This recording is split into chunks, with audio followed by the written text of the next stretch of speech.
Hello, Namaskar, everyone.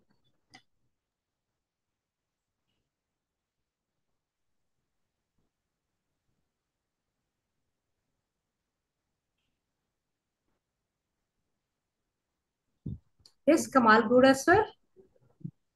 Could we Yeah, start the session? yeah, you can start. Okay. Welcome, Aibon. Namaste.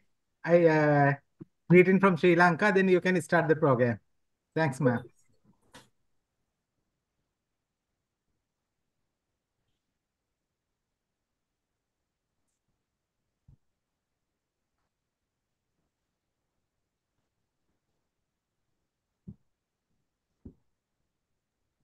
Ma'am, you can start the program. Okay, sir. Namaskar, everyone from India, Sri Lanka, and other South East Asian countries.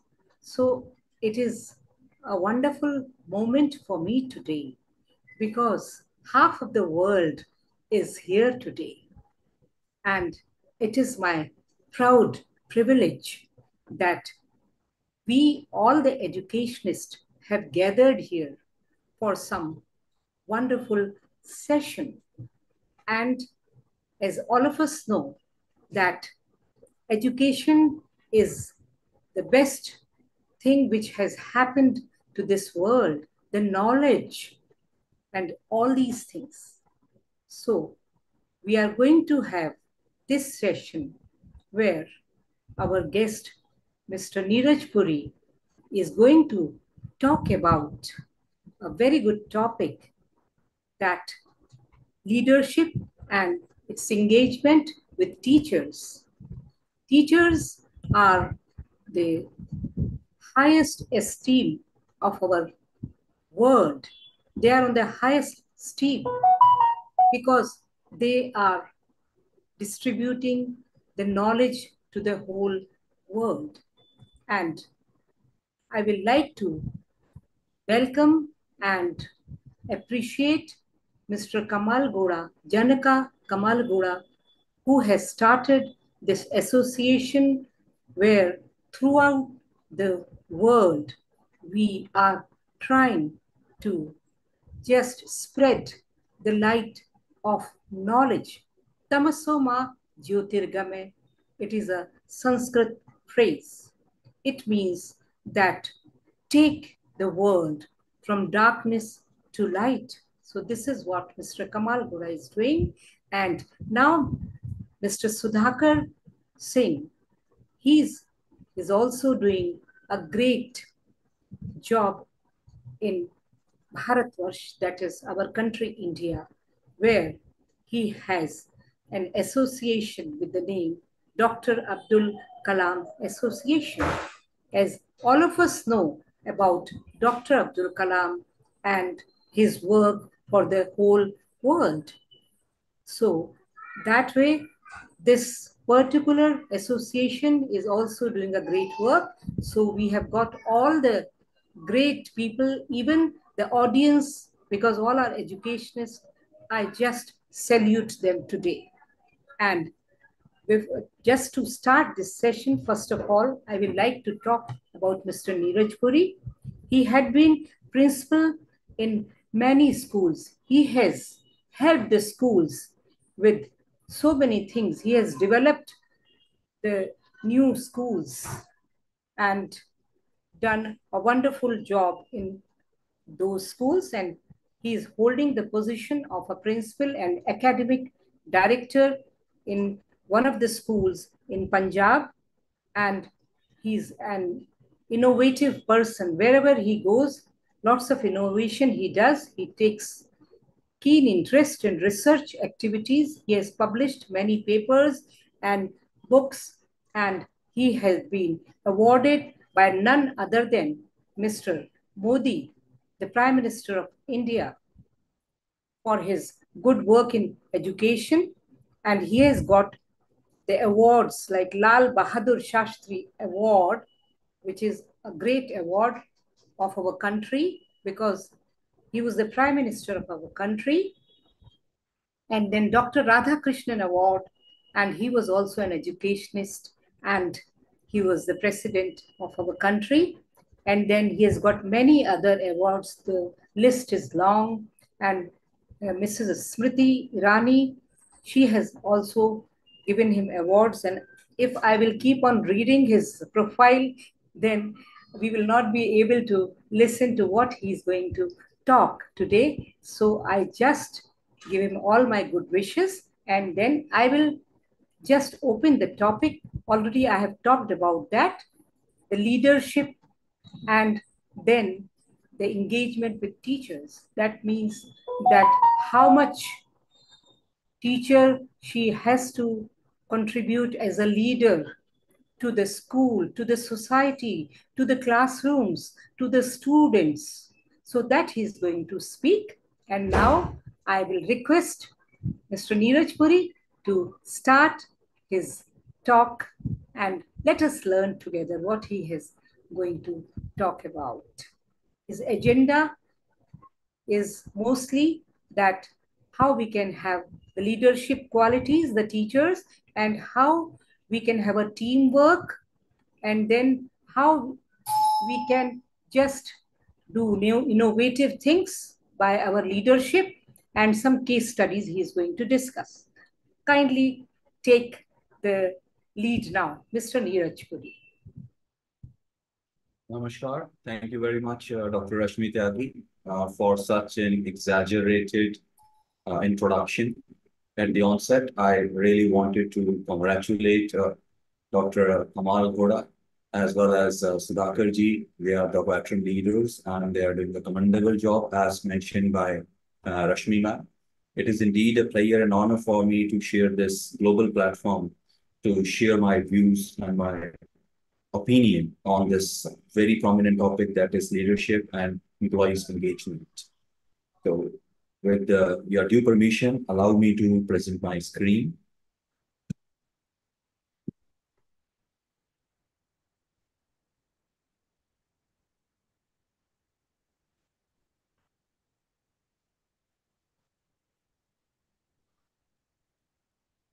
I hope it's visible now.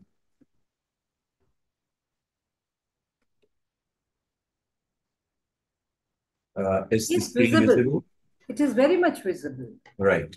So Yes. here we are, ladies and gentlemen, all the educationists pan India as well as Sri Lanka and Southeast Asia. This is Neeraj Mohan Puri, as ma'am has already advised.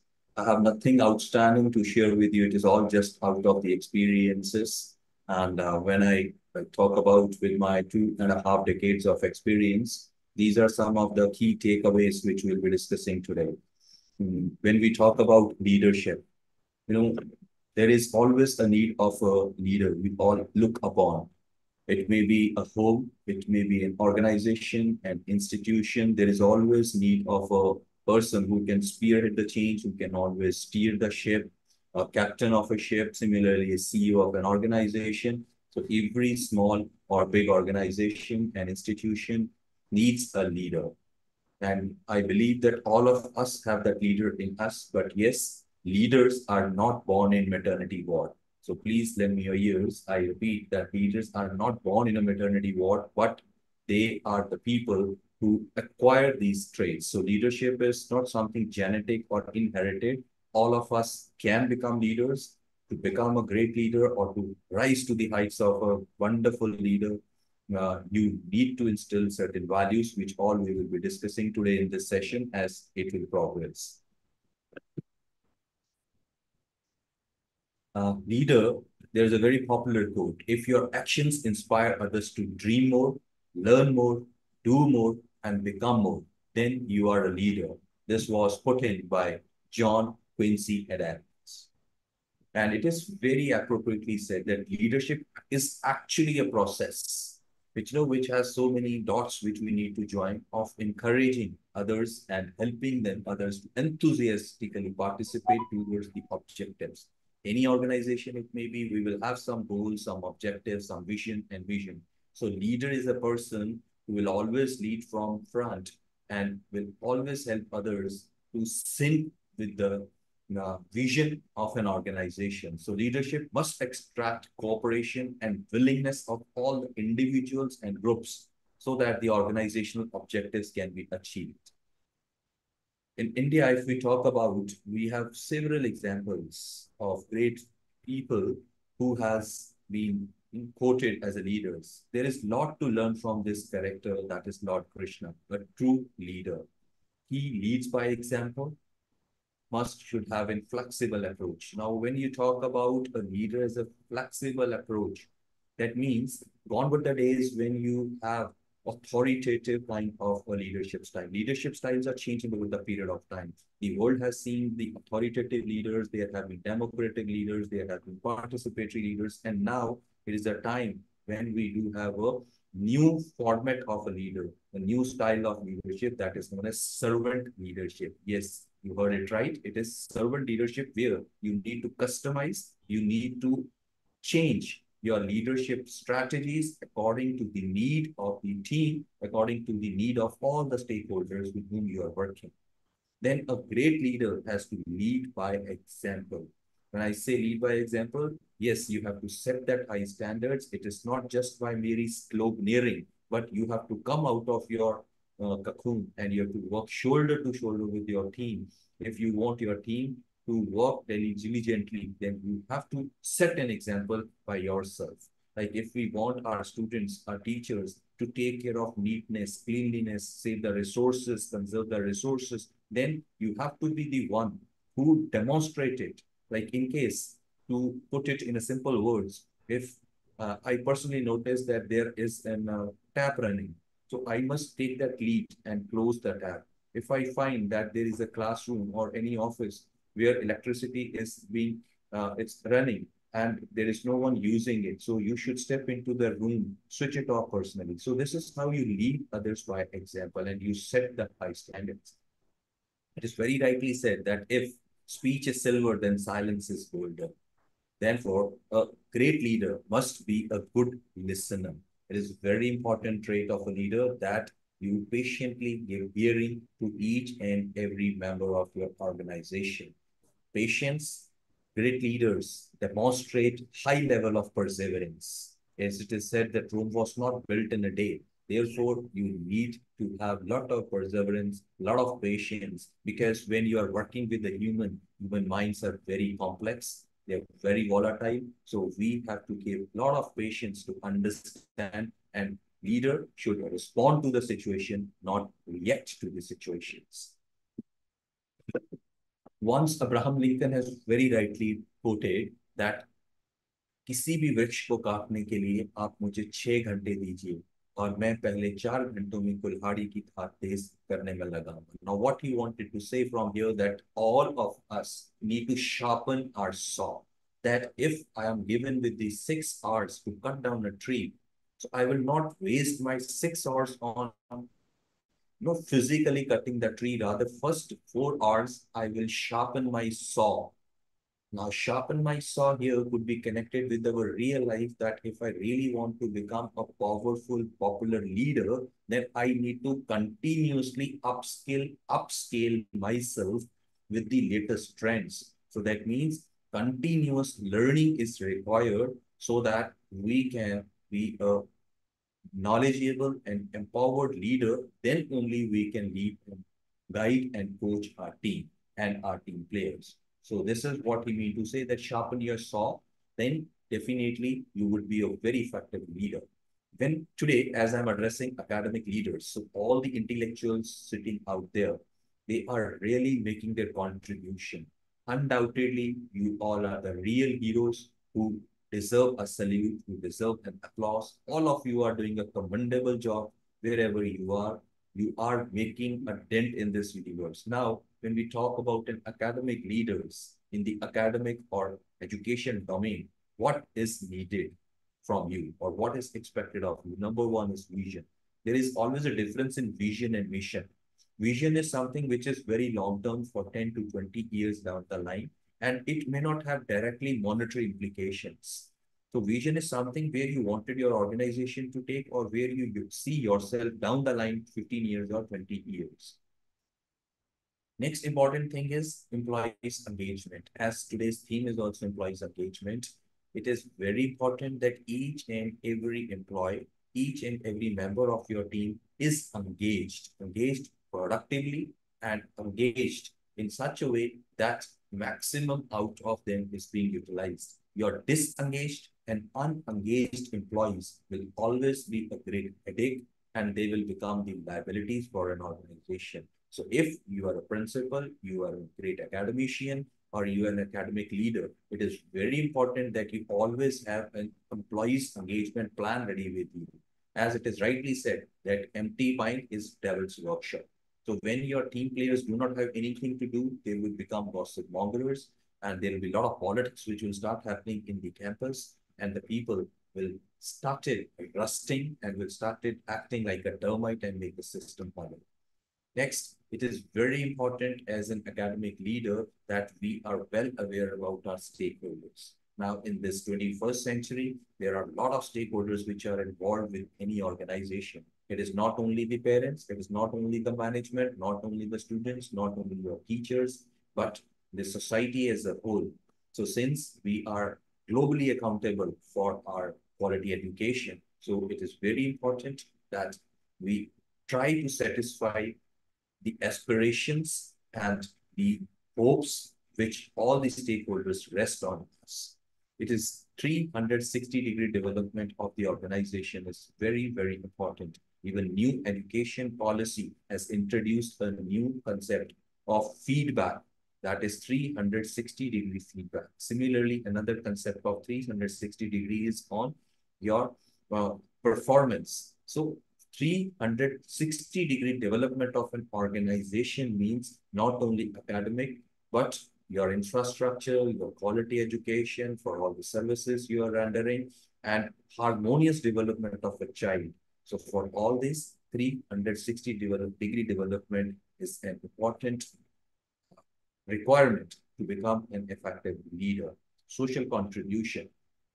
It is very important that we pay back to the society. When you are rendering quality services, when you are providing education at an affordable prices, then definitely you are paying back to the society by producing intellectuals, philosophers, social workers. So it is very, very important for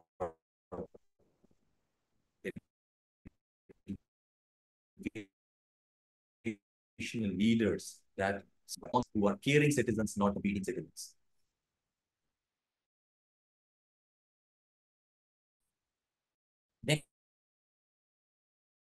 Next important, what is try to set a culture where there is no politics or zero politics. Efficiency and effectiveness, we need to measure for each and every employee. We need to fix up the benchmarks, and every employee, every teacher need to fulfill that minimum benchmarks. This will help in establishing their accountability as well as their responsibility. And ultimately, their efficiency and effectiveness will improve. We need to find the core competencies of each and every employee. If you really want to become a competent leader, we must know that in my team, out of 50 members, who is good in hospitality, who is good in IT skills, who is good in event management, who is good in IT skills, who is good in public speaking. So we need to identify the skills of our team members, and then accordingly we have to assign them roles and responsibilities which would ultimately this authority and responsibility we say always go hand in hand. Now, to understand it, I'll put it like this. If suppose I have told my teachers that you have a responsibility to maintain the discipline and decorum in the campus, but at the same time, I say you are not authorized to punish any child. So that means responsibilities you have given, but authorities you have not given them. So unless and until authority is also not delegated, responsibility cannot be performed. So whenever we are assigning any responsibility to our team players, it's very, very important that we provide them some authority to take actions and authority to take decisions too. Flexibility, every leader, in the beginning itself, I said that gone were the days when the principals, the people at the helm of the affairs used to be very, very authoritative, and uh, now it is a time when you have to adjust and you have to be very, very flexible. Now, when it comes to flexible, even you should have a growth mindset, not with the fixed mindset. Progress is not possible. Feedback is really very, very important in this era. Because if you want your organization to constantly progress, so the feedback has to be converted to a feed forward. So we should stakeholders, maybe your students, maybe class 1 employees, class 2 employees, class 3 employees, maybe a security guard, a visitor, anyone. Because when you will get a healthy feedback, you will definitely, it will help you improve your education system and improve your services to make them more better.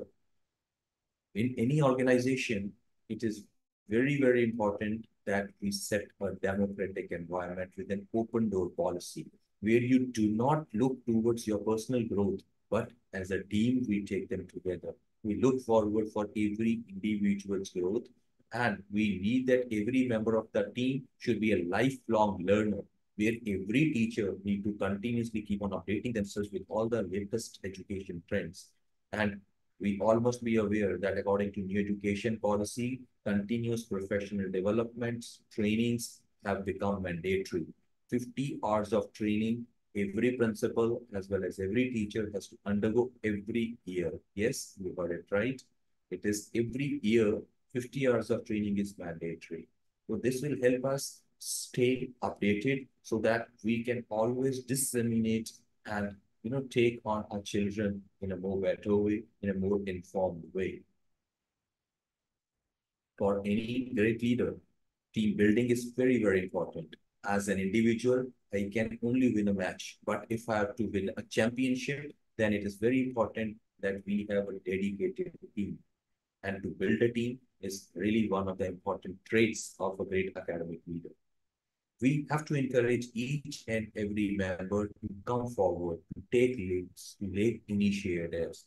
It is not alone you who, as an omnipresent, will be there in the entire campus. But when you have so many team players, those who are responsible, they will definitely help you taking the institution to the next level. Goal clarity is something which each and every member of the team must be aware about. If we really want to build a strong team, and as a leader, you must know that what is the vision of an organization, what is the mission of an organization, which need to be split into small, short-term goals. It could be quarterly goals, it can be half-yearly goals, it can be annual goals, and these small steps will help us transform the organization. We have to continuously empower our people by doing knowledge sharing, and the organization's policies, protocols, and these processes need to be very, very transparent and simple.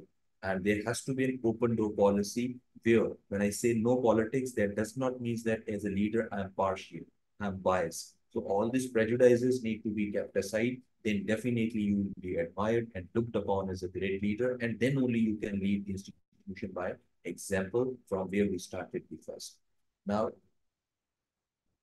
I would request the people in the house, if through the chat box, they can tell me that what is this creature? So this is the strongest creature, that is an elephant. And if I ask who is the cunning or the wisest creature, so then of course all of you will say fox. If I'll say who is the tallest creature, so definitely all of you will quote giraffe. And the fastest creature is of course the tiger. But who is considered as the king of the jungle? None of them. So who is the king of the jungle is lion. Do you know that why lion is considered as the king of the jungle? Because he's courageous.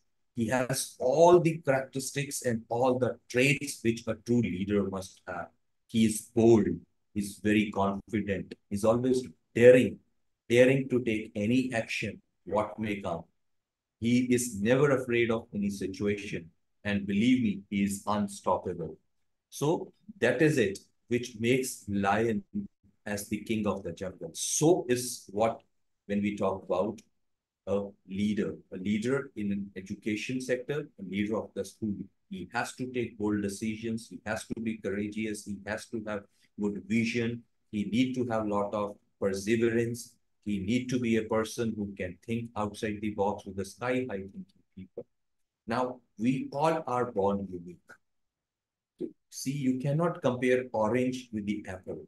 Whenever in the organization or in our own life, in our real life, we start comparing one thing with the another thing, may it be your two employees, may it be your two leaders, may even your own children, you are killing the creativity. Believe me, you that we all are born unique. We all have our own set of strengths and our own set of shortcomings. So it is not desirable that in any context we compare the people. Whenever you are doing the comparisons, you are cutting down the creativity. Now I'm going to show a few of the great leaders. So of course, you all will be knowing he's Dr. S. Radhakrishnan, the eminent educationist of India. He has his own leadership style. He has also served as the president of India. There is hardly anyone on this planet who do not know Mahatma Gandhi. Again, a legendary leader. He has his own style of leadership, non-violence. Missile Man of India, ex-president of India, that is Dr. APJ Abdul Kalam. He was a notable philosopher, a writer, a scientist, a person with a very far-sighted. He has his own different leadership style. And then this is a great personality who has left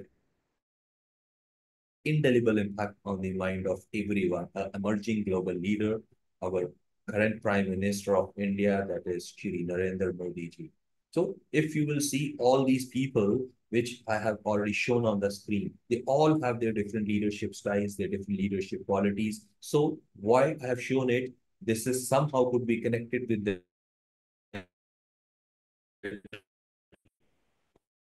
orange and the apple thing that so Peter Drucker, he once said that effective leadership is not about making the speeches or just making the sloganeering, but it is being liked. Leadership is defined by the results, not the attributes. So you may possess all these attributes in you, but at the end of the day, what is expected is what was the outcome. So this is why CBSE and even in this new education policy is talking about outcome-based learning, competency-based learning, skill-based learning, vocationalization of education. So we have shifted to a new world where it is not only the IQ that is measured or tested, but yes, there are your other questions, your social quotient, your emotional quotient, as well as your adversity quotient. So all these four questions are given due weightage in this current scenario and in this present era. Here is a matrix which you can find a pyramid which defines the principles of leadership. So you all can do your self-assessment on these parameters. Do I possess these qualities? Yes, if you do have some of the qualities, you can possess rest of them, and even you can rise up to a great leader. So first and foremost thing is that you continuously do self-improvement. We need to know about myself. I need to know about me, that what are my strengths by doing my SWOT analysis, that what are the strengths I do possess, what opportunities I do have, and what threats I do have. Similarly, it is very important in this era that you are technically proficient. Gone were the days when everything was manual. Now we are into an automated and a high-tech world. So it is very important that we embrace technology and we continuously keep on upskilling ourselves, because if in this era you are lacking on technology, you would be swiped from the world, you would be eliminated. And, your value would definitely diminish. Seek responsibility and take responsibility for your actions. Whatever actions you have taken, may it be right or wrong, your decisions, take ownership of them and stick to it. You should be accountable and responsible for whatever you do. Keep your people informed. As a great leader, it is very, very important that you are not only upskilling yourself, you are not only updated, but your team, every member in your team is also updated, is well informed about the recent trends, about what's happening latest in the education domain, so that they can contribute in a best way. So develop a sense of responsibility in your people. Not only I need to be accountable and responsible being the head of the institution, but at the same time, each and every team player also should take the ownership and should be accountable for their actions. Ensure that the tasks are understood, supervised, and accomplished. And definitely, when you have all these attributes, you always set an example for others and you are looked upon as a great leader. These are some of the traits of a great leader. Like, he must have a drive. He should be having so much energy, so much passion in him that he can always lead and is a great innovator. Integrity. As a great leader, we must have that integrity in us. When I say integrity, like means honesty, then your patience level, then next comes is your punctuality, a great disciplinarian. So you are not expected to manipulate the accounts. You cannot be biased with your team members. You need to be on time. You should meet all the deadlines. Then only you would be looked upon and will be respected and admired. Then it's very important that job relevant information, that whichever domain you are working, you have to be master of it. You must have plethora of information. Intelligence and self-confidence. These are the next two traits which a great leader must possess in education domain. So as a principals and as education leaders, as an academic leader, you need to be self-confident, because if the captain of the ship is doubtful about his qualities, his strengths, and his abilities, then the life of all the passengers is at stake. And then, of course, you as a principal, if you are not very confident and you do not have a self-faith, then it's very difficult for you to, strive in this competitive scenario. Managers are the people who do the things right, whereas leaders are the people who do the right thing. So there is a difference, a thin line of difference between a manager and a leader. Mind it that every manager cannot be a leader, but yes, every leader can be a great manager. So manager will just do the things the way it is guided to them, but the leader is a person who take initiatives, who do innovations, who are always ready to take on the new challenges. So they do manage the things, they organize the things, they motivate their team players, they set the goals, they are great strategists, and they manage everything from pin to pin in an organization. This was the first section, that is leadership. Now from here, we switch over to another part of the today's discussion, that is empowering your team. If there is an access in the chat box, may I ask, what do you understand from a team and empowering? I would be glad to see the responses flowing in the chat box, that what do you all understand from the term empowering and team? If the participants have an access to the chat box, I would love to see some responses flowing in. If the organizers have given the right, that what do you mean and understand from empowering, and what is your take on team?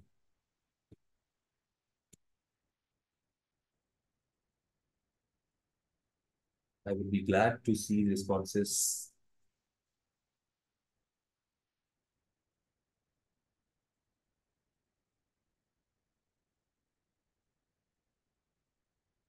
Anyways, so let's carry on. I could not find any of the responses so far. Anyways, so let's continue from there. Can you see this image in left and right? So first of all, team. The team means what? Team means together we can always achieve more. I've already talked about the teamwork, that as an individual, I may be competent, I may be skilled, but I will not be able to leave that impact which collectively we can do. So it is always a teamwork. Even all of us have observed, when there was a corona, there was lockdown, People were operating from homes, but still there was some or other kind of teamwork which was happening. It may be any event in an organization, even it may be a morning assembly, it may be a big cultural program, it may be an annual function, a sports meet, a parent-teacher meeting, to name any activity in the school. It is always a big team which is working behind it. So on the right-hand side, we can see the image of empowerment. So the tall gentleman in this picture or in this image is the leader. And if we will see, it's just like, the way a gardener, we sows a seed, then he adds manures, he continuously waters the plants. The purpose is what? He's trying to nurture.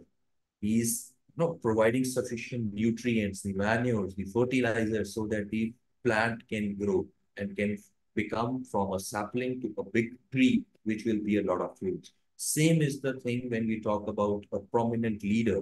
He will always nurture his team, he will groom his team and make a great leader. It is said that a great leader is not one who produces the followers, but who makes more leaders. So this is what is being demonstrated in this image, that this gentleman, he's watering and he's producing the next line leaders. When we talk about human resource, we have basically 5 M's, which we'll be talking about later in the upcoming slides. Human capital is considered as one of the indispensable resources out of all the resources we do have. We have some man-made resources, we have some natural resources, and human being, we are considered as a human capital. Now, why? Because we have a brain. It's very volatile, we all are versatile, and it is very complex to manage the brain because we have a lot of variations. We can think, we will have difference of opinions with each other, we have mood swings, and we are the most active and potent resources. Even your artificial intelligence, your robots, computers, any amount of automation cannot replace human being. That is why we are known as human capital, the most prominent resource, because all these technologies, the entire development ultimately has been created by a human being itself. So remember that we are the most powerful resources. So it is very important that we understand the power we do have, unleash our power, our potential. So when you talk about empowering a team, then what are the characteristics a good team must possess?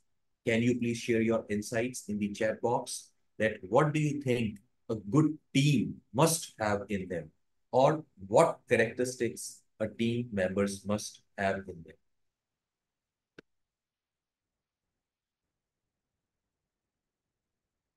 So here is a flow chart which will help you. First is very important that each and every member of the team should be prepared. Well prepared means, if I talk about teachers, so teacher has to be very strong with their content. They should know the latest pedagogy. They should know how to do the assessments. They should be well trained for the evaluation process. They should know how to handle the students of different intellectual levels, because in every class, you all will agree with me, you will have students who are slow bloomers, there will be moderate students, and there will be some students which are highly intellectual. So in this diversified classrooms, where we are trying to mainstream education according to new education policy, which emphasizes on diversity, equity.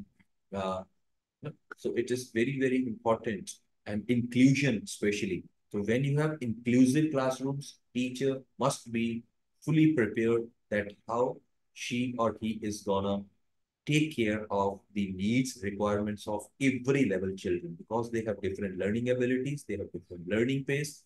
So one cap or one size fits for all wala philosophy is not gonna work anymore. Next comes is engaged. I've already talked about it, that each and every member of the team need to be fully engaged as per their capabilities and as per the traits they do have, the strengths they do have. So we need to do a career mapping for our faculty members also. We need to ensure that equal amount of workload is given to them and they are accountable and responsible for their task. Dedication.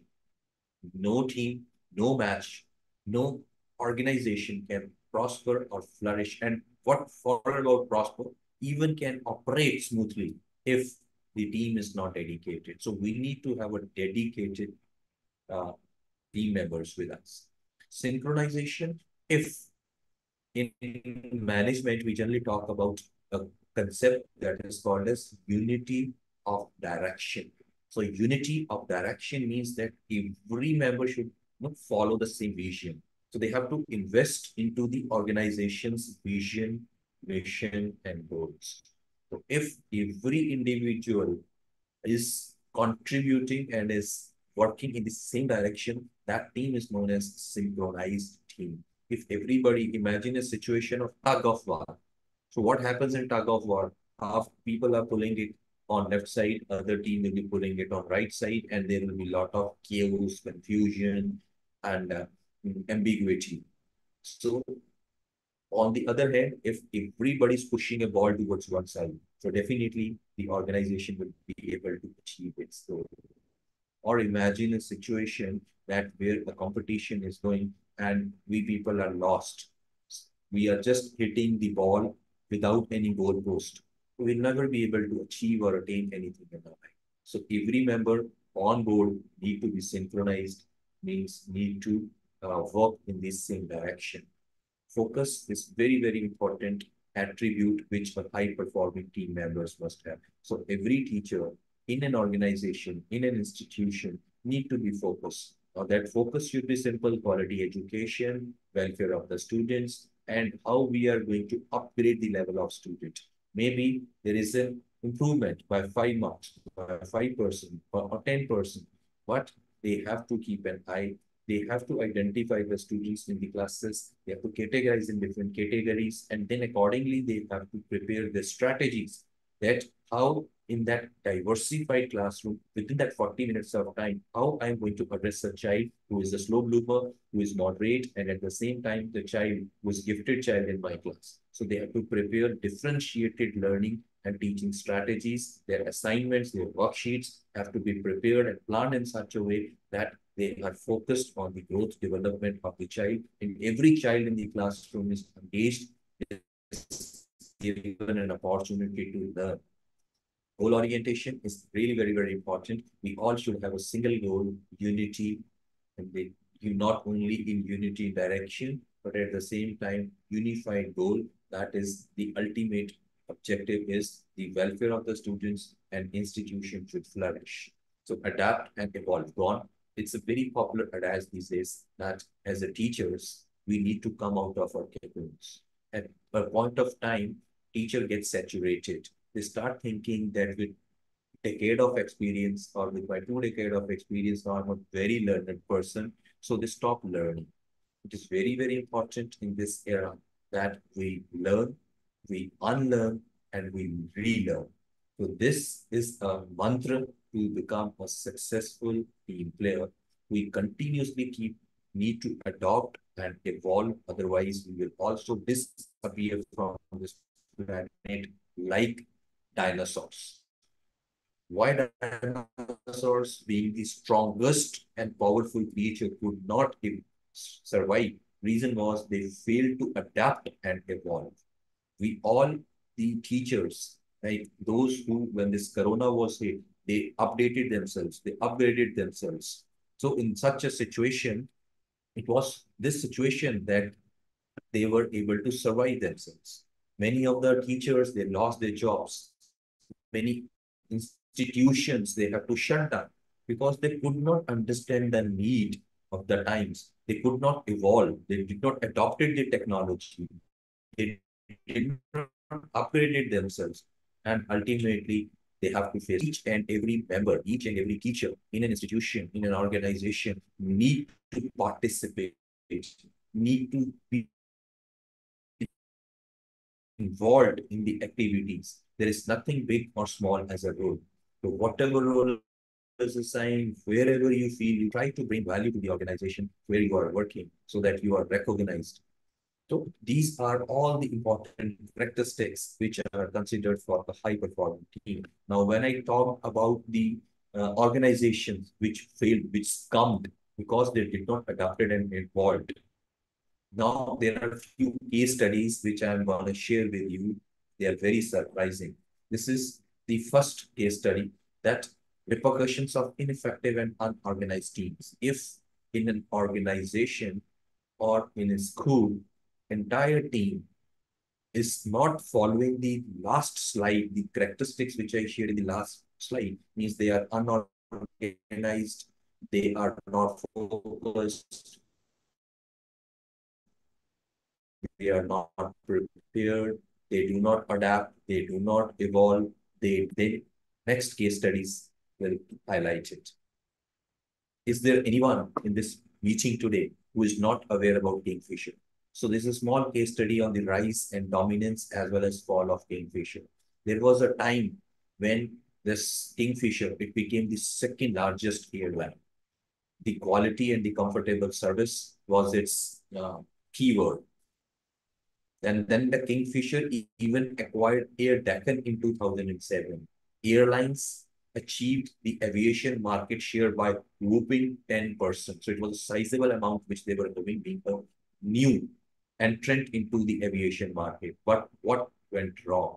The founder was personally trying to manage Kingfisher's owner, that is Vijay Mallya. He himself wanted that he will alone manage the entire thing because it was a diversified group.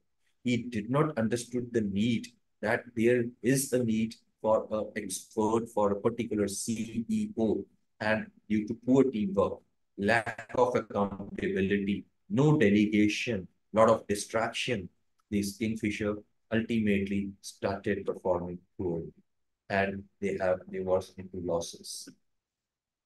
Who is not aware about this Nokia? They were the pioneers who introduced mobile handset. And you know why Nokia was acquired by Microsoft? In 1865, in Finland, this Nokia organization was founded. And as I said, they was the first international mobile phone company manufacturers. They launched Nokia 1101, which was a big hit and which would have sold like hotcakes. This was the first GSM handset launched, and Nokia's market share grew up to 74%. See, despite that share, the Nokia was acquired by Microsoft. Do you know why it happened? It was because the organization did not understood the pulse that now it is not a time of GSM, it is a time of Android. And they understood this trend very late. The outdated organization structure, their poor HR policies, and no innovation made them sold out to Microsoft. So like this, there are several other case studies. Since we have lack of time, there's a paucity of time. So last but not the least is about engaging and enlightening and leading the team. So here you can again see a small image which will make the things very clear that how we can engage our team and how we can produce more leaders. Here, one person, one leader is nurturing the another leader. As I said earlier, that great leaders always produce more leaders. So employees engagement is very, very important. When I say employees, it's a bigger term. Employees in institutions means the teachers, the manpowers. So there are 5 important terms which we teach in management. They are men, material, machines, method, and money. So out of all these 5 resources, it is men which is considered to be most active resource, because it is the men who will manage the material, who will operate machines, who will follow the methods, and who will generate the money. And it is only men out of other 4 resources which are dependent upon men. Men will work on its own, but this material, your machines, your methodology, your money will not make money for you, will not work on its own. They all are considered passive resources. So it is only men which is the most active resource. So there was a study which was done by a Gallup, a worldwide company which is very popular in USA for conducting surveys, which says that those who are involved in, enthusiastic about, and committed to their work and the workplace, that is engagement of. According to Willis Towers Watson, employee engagement is employees' willingness and ability to contribute to the company's success. See, if the team members they are not engaged, as I said, there's a wonderful video which I wish to show, but again we are running short of time, so I may not be, but I'll try to explain it. If the team player in any organization, there will be three type of workers. One workers will be those who are very actively engaged, and their proportion in any organization across the world will be hardly 10 to 20%. And these are only the 10 to 20% people who are steering the growth of that organization. Another, there are 50% of the people in an organizations who are slightly engaged, or you can say less engaged. They are the people who may not have been given the opportunities, or these are the people who are just sitting idle. They want to do work, but as a leader, you are not assigning roles and responsibilities. You are not providing them sufficient tasks to do, so they are less engaged. And then the last category is disengaged people who are threat to any organization because they will spoil the decorum, they will spoil the environment of the campus, and they are the people who actually do not want to do work, who are the people who always want to, wash away their hands. They are by default, by their nature, such kind of people who have that characteristics, that genes in them that they never wanted to work. They are the people who will always make excuses. So it's better that we identify these disengaged people at the earliest, and then we show them a way out. Otherwise, they will definitely become the big threats and liability for an organization. In essence, employee engagement is the emotional commitment of the employees has to their organization. When do an employee feel engaged? They will care for the company. Means if you feel that your teachers, they are really connected, they really love their work, they are passionate about their work, they will always take the ownership of their work, and they will work for the betterment of the company. They will do their best to work that in such a way, even they will go to any extra mile. They will always be readily available they will always be at your back and call. You just need to give them a chance and opportunity, and they will always be there to work for you. So they are the people who go an extra mile, and they really help in achieve an organization success. So how we can keep our teachers engaged? So we are just short of 2 or 3 more slides, and then we will wrap it up. So how to keep your teachers engaged? First and foremost, if we have principals in this meeting, and it's very, very important slide for them. And similarly, if we do have teachers sitting here, educators out there, so even they can take a note of it. First is get to know them. As I said earlier, if I'm a great principal, then I must know that on my board, as many team players are there, what are their strengths, what they are good at. Earlier also I quoted, I must know which of my teacher is good public speaker, who could be a good counselor, who is good in IT skills, who is good in sports, who is good in presentation, who is good in IT, who is good in art and craft, in soft skills. So we have to assign them roles accordingly. Different departments have to be given to them, IT department, then hospitality department, morning assembly, stage decoration, event management. So there are plenty of things which could be assigned to the teachers. This will keep them engaged. Next is like even they will also feel connected. They will also feel motivated and inspired that yes, their skills are being used in a proper manner. Then provide them with the tools for the success. When I say provide them tools for the successes, you have to provide them sufficient resources. You have to give sufficient opportunities to such teachers. Career mapping is very important. Now, what career mapping here means to me? Career mapping means to me is when you have a teacher on board. So it's very important you show them, okay, gentlemen, if you are living up to our expectations, so there is a hierarchy. Hierarchy in the sense that you are being appointed as a PRT teacher.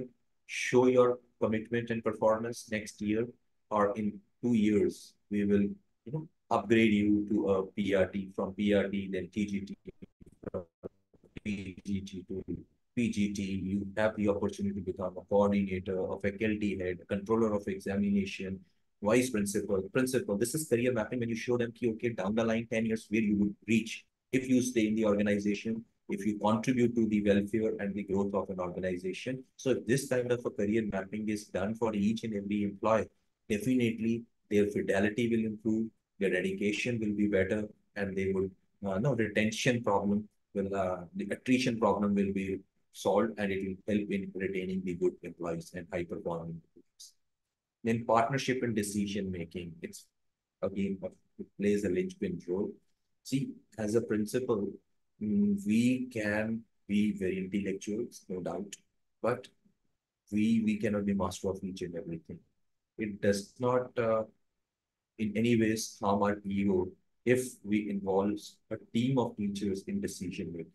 To quote it, for an instance, let us say we do have a parent-teacher meeting, or then if we involve few teachers from primary wing, kindergarten wing, from middle wing, from secondary, senior secondary wing, and then we call them, okay, share your views and opinions that how should we this time arrange or organize our parent-teacher meeting. To quote another example, suppose you have a cultural event. So rather than always only taking decisions yourself, when you involve other team members, this gives them a feeling of pride, honor, and they feel that, yes, their decision matters. And they are not just like a furniture or just not like any other tangible thing in or resource in an organization. But yes, their thoughts, their ideas, and they matter in an organization. This will increase their confidence. This will make them feel like an honor, and automatically their commitment toward our organization will improve. The next is appreciate openly and reprimand closely. There is no one in the organization who will not be making mistakes. We should encourage our students as well as teachers to do mistakes. And mistakes, a person who will try something will only do mistakes. And the people who do not try anything, they will never commit any mistakes. So if the people are committing mistakes, that means they are trying to contribute to an organization. Appreciate, admire them. Admiration does not cost anything, just a praise word or text message in a teacher's group. An appreciation, a patting to a teacher. So every day, if we are appreciating one or two of our employees, that motivates them, that encourages them to do more good. Then knit them together means, the best part of a thread that weaves all the beads, a garland. So all the small beads, they are tied beautifully in a thread. So we as a prominent leaders, we need to act like that thread, which try to keep all the beads together. So produce leaders, we have to give leadership responsibilities to the teachers to come and take decisions and to come and take the lead on different events. We can make some other teacher as a leader. Okay, you will lead this team. Next time you will lead this team, irrespective that how old they are, whether they are old employee or they are not new employees. Yes, if you feel this gentleman or this gentle lady, she has that competency to lead, so we should give them a chance and opportunity. So role reversal. Now, role reversal is something what we do is in our organization every year. We have created 30, 40 profiles, like the teachers who will be controller of examination, the teacher who would be adjustment in charge, the teacher who would be timetable in charge, and the teacher who would be softboard in charges, then morning assembly team in charges, then in schools, journalism clubs, schools, social media maintenance, and all that. So there are 30, 40 profiles. Every year, these profiles are flipped. If this year I was controller of examination, next year I may be given adjustment in charge. Next year I may be made social media in charge. Next year, I may be acting as a notice board in charge. So what would happen that way? My multiple personalities would be sharpened.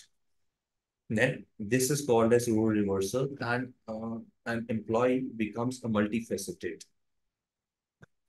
This even helps in building trust and faith and a strong relationship with the organization. And all the teachers, they will feel connected. They would never love to leave that workstation, and they will consider this workstation as their next home. So why is faculty engagement very important? Why we need to ensure that every teacher is fully engaged and not unengaged or disengaged? The workplace environment becomes a place with a positive attitude. If every employee is doing what she is supposed to do, has something or other thing to do. As I said, career mapping is done, roles have been clearly defined, they have certain profiles to manage. So there would be very positive vibes. Everybody would be contributing one way or the other way in the organization. The atmosphere of the organization would definitely improve, which will enhance the productivity. There will be minimum disputes internally, and the team spirit will enhance. Teachers will work together to help each other, to lead the organization, and ultimately the outcomes will be very fruitful. So research studies have proven that employees which are more engaged and they will go beyond their results will be increasing the productivity of an organization. So the statistics, which speaks of itself about the productivity, about the performances, the results of those organizations where team is highly engaged. So, if in this image, what it actually tells us, people are celebrating. And you know why we celebrate? When we win. And when we win, when we work together, when we are united, so then only we win the matches, we become the champions.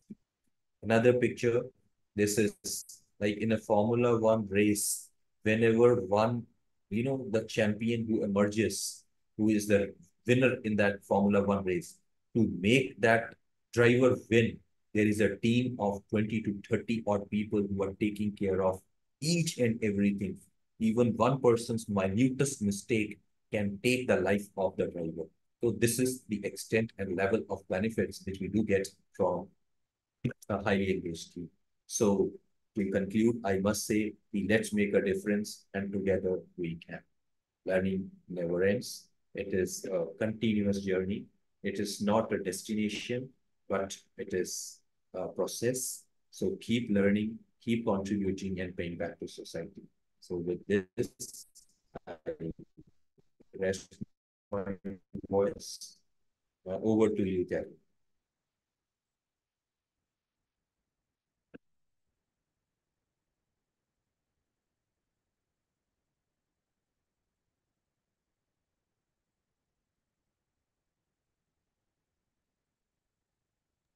Teddy ma'am, I hope I'm all ears. Ma'am, wait 1 minute, we will unmute you. Kashmir Tag, ma'am, wait 1 minute. House is open. In case you want to ask anything, feel free. Rashmi ma'am, can you unmute your mic? Rashmi ma'am? Sir, I have I have unmuted shared my my mic. contact number in the chat box. So feel free to get connected. I'm on all the social media platforms, may it be Instagram. You can search me with Neeraj Mohan Puri. On all the social handles, Twitter, as well as your Insta, Facebook. I would like to ask some questions. You're most from welcome. It's my pleasure. Dr. Neeraj Puri.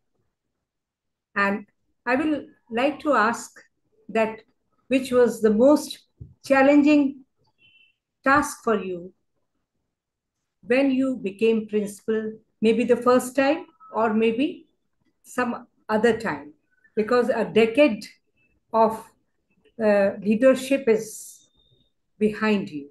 So please just share with us. Madam, first let me put it that I always take a proud and honor. I started my teaching career way back in 2001, and I was just 22 when I started this teaching as a career. And I started my journey as a TGT mathematics in a residential school, modern Sandeepani school. And trust me that within 3 months, I was promoted in the month of December as a coordinator and a controller of examiner. Then year on year, every year, they kept me promoting. And finally, I was just 28 years when I was promoted finally as a principal of a boarding school. And to your surprise, I am the youngest principal in North India for any boarding school to have it. It is not surprising that a principal could be at the age of 28. There may be many in the country, but of a boarding school, and there was always compliments. People used to be stunned that so wise at on young shoulders, because principal is someone who is expected with the gray hairs, with 40 plus, with spectacles. Every day, I think that brings in new challenges, and there is no point of survival if there are no challenges. Mm, every day. Like if I talk about yesterday, we had a children with us. This year we had 20 students from Leh Ladakh, first time in our boarding history. So due to climatic change and all that, yesterday one of the child fainted and then we hospitalized her. She was shifted to ICU. So every day it brings something other thing. Sometimes it is with the team, and then you know that when I say that I was 28 and I was being in South India was an attraction at that time. Mm, when we started this school, and I'm the only North Indian principal, and when I say I was the youngest on the team, now you can imagine that a person who is just 28 becoming the principal, and he has the teachers, he has this other team members who are 40, 42, 45. So I never think that there is something challenging. Yes, it is how you manage. That's important. Oh, that's a very good answer. And now, the next question, and a very modest question. Who is your favorite leader of all times?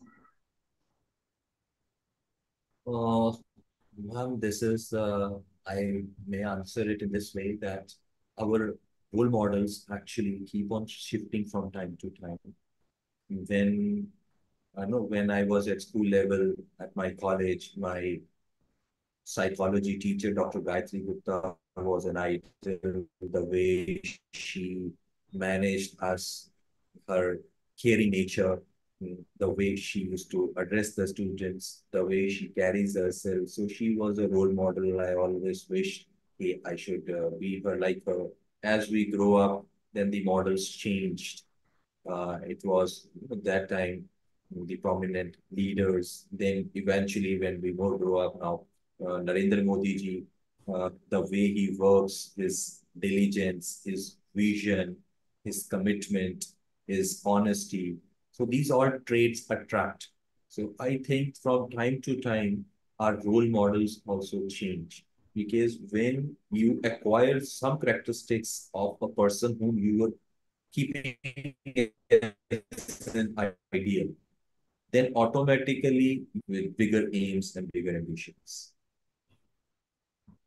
So there has not been one. In short, I will say they keep on changing. Oh, thank you very much. Now, the takeaways today from this session: understanding leadership, traits of an academic leader, principles of leadership, empowering team, characteristics of high performing team, case studies, employees' engagement, and how to engage teachers. So, we have got very good insight about the leadership topic. And now I will request Mr. Kamal Gura and Mr. Sudhakar Singh just to say a few words about today's session so that all the audience will get benefited from your thoughts. Thank you very much. Thank you, Rashmi ma'am. Thank you very much. And I think it is a very excellent presentation. First of all, I want to thank Mr. Niraj. It is a very excellent presentation. And actually, we have many leaders from India. Firstly, Lord Buddha. More than 2000 years, we respect his leadership. And we respect Mahatma Gandhiji, and Nehru. Yeah, and we respect especially Dr. Abdul Kalam, the leadership and excellent leadership with the academic background. And now we see global leadership from the Narendra Modi. And with the Narendra Modi leadership, we see Indian fast success. And we can see, we can understand how is India go forward with this background. And we see the very young, but very mature and excellent leadership from the Mr. Naresh Puri.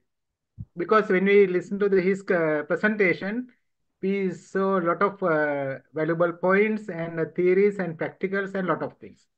I think I think it is very good if I give the opportunity to the Sri Lankan teachers. I saw many principals, teachers participated to this presentation. They listened your presentation. I asked from Sri Lankan teachers, one or two, to give your comments. I saw very young principals from Sri Lanka in the name list, participants list. Priskin, very she is the very young principal. Very recently started the international school in Sri Lanka. Priskin, I think this is more important to you, like principals like you, because you got the principal. You started your school very recently. I think this presentation will be more important to you. To Priskin, can you hear me? And other teachers, other principals, other educators from Sri Lanka. If you want to give any comments, you can switch on the camera and speak few words. Anyone wants? Yeah,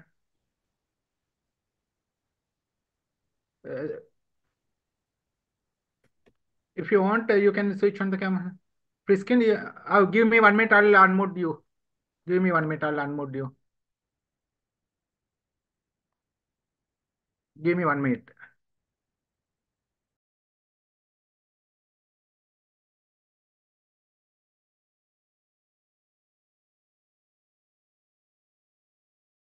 Now you can unmute your mic, Priskin.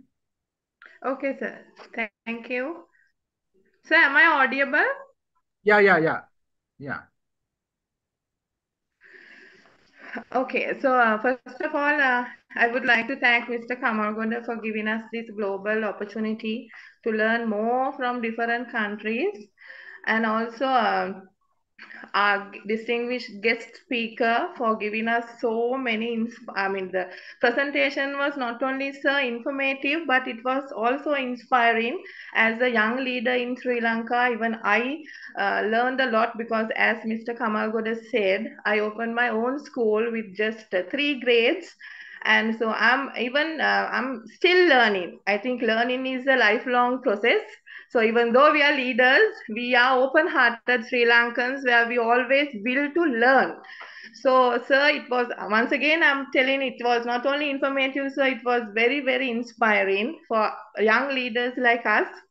So thank you for sparing your valuable time to share your valuable thoughts about leadership. And also, I request all the teachers to let's continue to learn and grow globally. And once again, I should say thank you, sir, so much. It was only about 20 minutes that I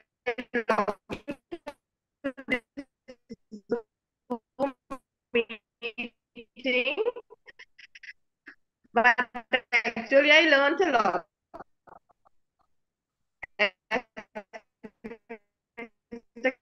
Yeah, thank you, Anissa, because especially I called her.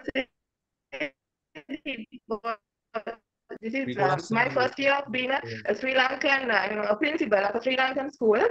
So as I told you, we are open-hearted teachers, where we are open-hearted to learn anything, everywhere, from anyone. I'm a person like that. I trust that. Sir, The biggest attribute and quality of a leader, they are can I continue, sir? Friskin man, I So, must say that. am I audible, sir? Your voice is cracking. Yeah. But Thank you, Priskin. I I must think some issue of your internet issue, because I invited her because I participated her inauguration of the school.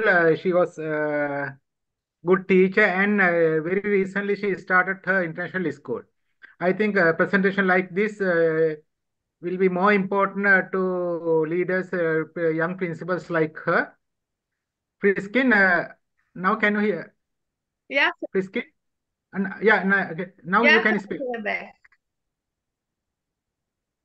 Yeah. Mr. Okay. Christine, you are So, really doing great well. Feel free to I think collaborate. Any kind of help, assistance in any form you need. This session was more of theoretical, but there are a lot of things in real life to be done in institution. May it be content building, it may be curriculum setting, it can be pedagogy, innovative assessments. So anything or anytime you need any assistance, any one of you on this board, please feel free. I have shared my number already. Once again, I will share it. You may note it down. For any kind of help assistance, it will be a player helping you out because as an educationist, we should always be ready to help each other to do hand holding. yeah, Yeah, sir. Thank you so much. thank you very much. And this video series, not only the Sri Lanka, it will be shared with the all South Asian countries. I know that the Maldives, Nepal, Pakistan, and even the Bhutan, they get benefits from our lecture series. First of all, I want to thank Mr. Sudhakar Singh because he gives the big leadership to make all the things success. And Dr. Rashmi Tyagi ma'am, you are the good principal, and your leadership and your guidance are more important for the success of the uh, teamwork of the Dr. Kalam International Foundation and International Association for Quality Education. We respect for your dedicated service for success of this event. And thank you very much. We hope to meet all of you. So many interactive sessions like this.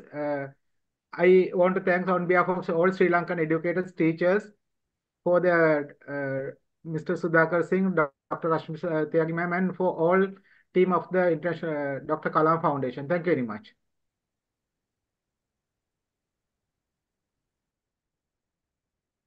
Thank you very much, Rashmi ma'am, for giving me this opportunity, and Sudhakar sir, my special gratitude to you.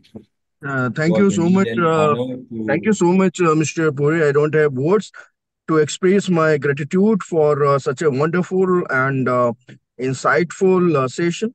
So clearly, you expressed in clear words, and it was very easy to understand. So the leaders have this quality also in them to express in simple words.